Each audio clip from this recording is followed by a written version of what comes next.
Pelo visto, a tempestade demorará um pouco para passar.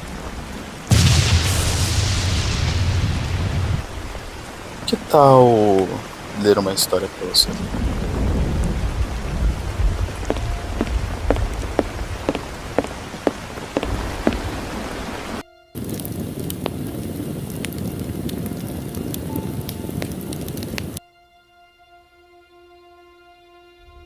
Em um tempo distante, um simples homem decidiu acampar na floresta, em busca de grandes tesouros e novas descobertas. Um dia, ele encontrou um pergaminho dentro de uma caverna. O pergaminho dizia que há muitas eras atrás, essa floresta pertencia ao antigo grupo que eram encarregados de cuidar de todas as espécies. Eles eram chamados de encantados.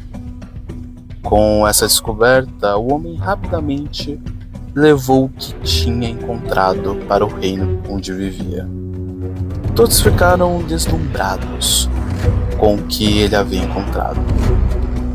Logo, a notícia se espalhou e todos começaram a ir até aquela floresta em busca de poder, riquezas e mistérios antigos.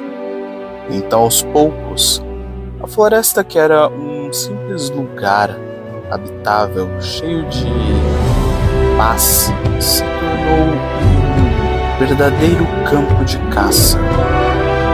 Vários caçadores surgiram e aquele local não era mais seguro. Os cidadãos do reino passaram a evitar a todo custo ir até aquela floresta.